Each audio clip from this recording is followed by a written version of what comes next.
What if I want to print this welcome to CWP Academy 100 times? What am I going to do? Well, we don't want to write each of these statements 100 times. There's going to be a bunch of code. If I take this right now and I just keep going and I just keep going and going, this is just a lot. Well, there's something that's meant to actually simplify this, and it's called for loop. I'm going to write it and then I'll explain it. So if I want to print this, like, let's say maybe 5 times more, I can do stuff like this. For x in range, and I'll pass in 5 here, and I'll go here and just take one of this, just one of this, and put it right here, and I'll save that, and let's run it. Let's say Python 3 main.py. We can have this more. If I go back here and delete this once, we can see with just 2 lines of code, we will be able to achieve or print this 5 times right here with just these 2 lines of code. So a loop actually repeats a block of code, right? It just repeats a block of code. Whatever that's in here is going to be repeated 5 times here. There are two important loops in Python. Okay, the very first one is for loop, and the second one is while loop. Now let's talk about the for loop first of all. Now, the for loop is just the example I've given you up here, but let's talk about it now for real. Now, a for loop is useful when we are going through a collection or when we know roughly how many times something should repeat. That is actually when you want to use for loop. So let's go and say, just like what I've written here, for x in range, print, or let's just write something else here. Let's say for number in, just to keep it simple, range 5, and I'll come down here, print, and then I'll pass that number here. And if we save this right now, clear this up and try to run it, we're going to see we have 0 to 4 right here. Now, why did it not actually print 5? That's a question you want to ask yourself. Because range, this one you're seeing here, this range 5, okay, start with 0 and it stop before 5. So since it starts with 0, so it goes 0, 1, 2, 3, 4, 5. But in reality, when you count this, it's 1, 2, 3, 4, 5. Okay, so if we want to actually give it a different range, we can come here and just say from 1, and this one becomes 6 right here. So it's just going to go from 1 to 6. If we save that right now and try to run it again, we can see we have 1 to 5, because whatever you have inside the range starts from 0. But when you pass where it's going to start, now you have to add 1 towards the end to actually give you the number. Okay, that makes sense. So the pattern here basically for this range is and put this here, it's like range is you're passing the start number and then you're passing the stop number here. That's definitely what that range is doing here. Now let's loop through a particular list. Let's say we have list of names here. I'll call this students, and I'll pass that. Let's say we have John, and we have Michael, and let's say we have one more, like let's say Joy. We have these 3 names. We can use for loop to actually go through each and every one of them. We can say students in students. Okay, students in iterable. That's definitely what it means. An iterable is just anything that can be looped through. And here we can pass in print, and we pass in our students. Not students, we pass in our students. What we're going to have here is it's going to loop through that list and print out all of the student here. Okay, so on every loop, students temporarily represent one item from the list. So for every time this goes through this loop, the students represent one item on this list. Now it goes through again, it represents the second item, and so on and so forth. Okay, so let's talk about the range actually. Now I want you guys to see something here. Now we can have one argument for range.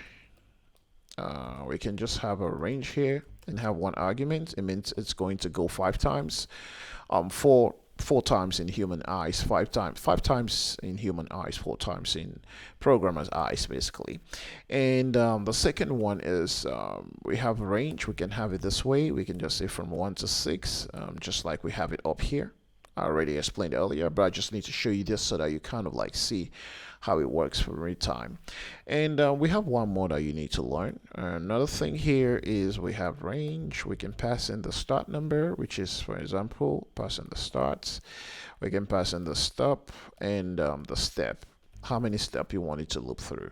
So for example, I haven't given an example for this particular one, so I'm going to give an example for that. So let's say we have for number in a range, we pass in what number is it starting from, 2, and how many do we want to go to, 10. We added 1 there to make it 11. And the steps, what are the steps? We want it to go 2 by 2. So what is this going to do? It's definitely going to print in 2, 4, 6, 8, 10. That's each step it prints. Let's just skip 2. Okay, that's what it does. So if we print this right now here, I would say number, we can see that after the name we're going to have 2, 4, 6. You can see the difference between 2 and 6 is 4 and 6 is 2. That is a step you have right here. If we change this to 3 and we try to run it again, we are going to see that we have just 2 here. All right, does that make sense? So that's definitely how it works. And coming down to while loop, basically, I'm just gonna come down here just to let me comment everything here. We're done with for loop. I'm gonna comment all that, and then let's come to while loop here. So first of all, what is while loop? You know, a while loop keeps running while a condition remains true. Does that make sense? A while loop keeps running while a condition remains true. So for instance, if we have a number equal to 1 here, we can have a while loop to say while number lesser or equal to 5, then what we want to do, if that is actually true, then we want to print the number, right? And we will also pass a condition here. The condition is actually what you want to do to make this whole thing return false, so that this particular whole loop will stop.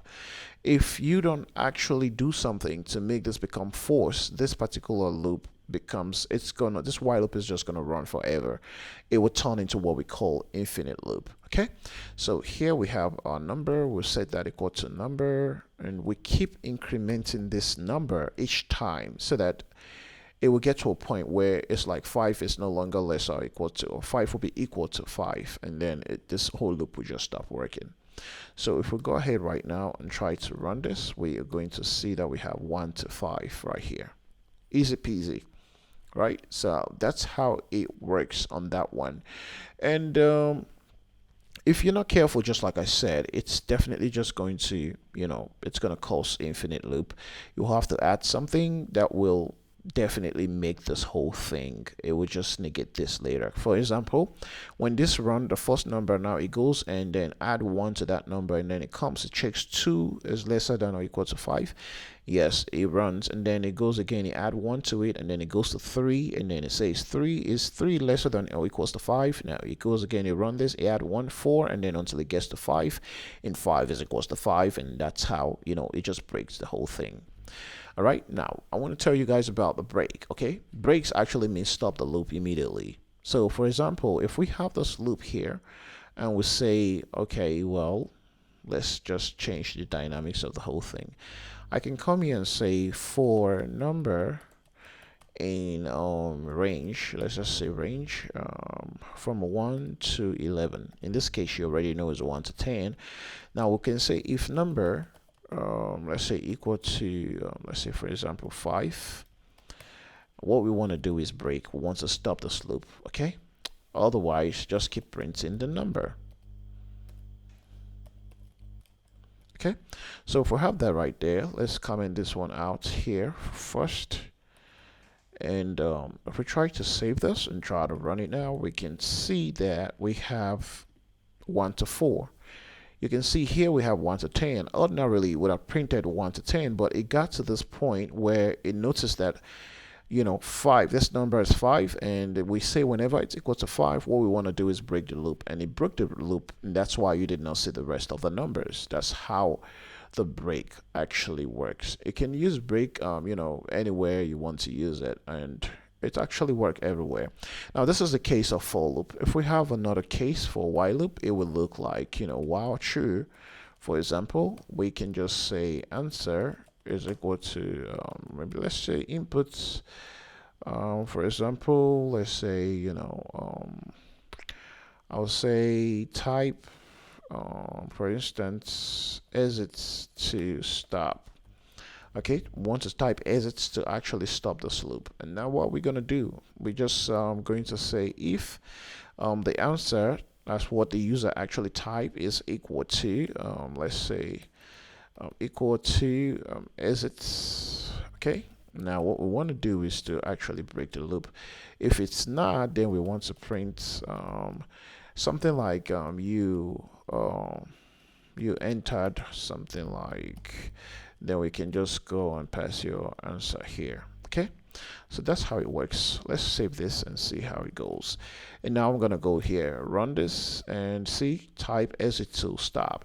And if I don't type exit and I say maybe Patrick, and we'll see that, oh, you entered Patrick. Now if I type exit, it's just going to stop it because we have break right here. Okay, what about continue? It means to skip the particular iteration and continue with the next one. Now how will that look like for for loop? I'm going to go ahead and comment this one out. We're done with them. And how would that look like for for loop? Let's say, for example, we come down and say for number in range, and we can just say from 1 to 6. Now in this case, we're talking about 1 to 5, but I just want to presume you already know that. So we have if number is equal to 3. Now watch what's going to happen here. We want to continue.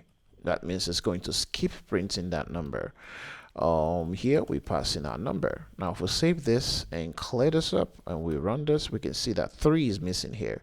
So whenever it is 3, we just want to skip that 3 and continue with the rest of the stuff. You can see a difference between that and break. It's almost the same, but it's not the same. Okay, well, so far so good. We've been able to run the for loop, which is repeat over items in sequence, and then the while loop repeats while a condition is true.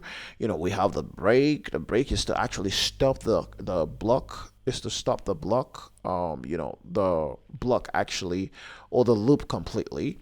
And we have the continue. The continue is basically just to kind of like skip the current iteration and move to the next one. Okay, so that's it right now for this class. If you like, just like the video. If you have any question, just put it down in the comment section.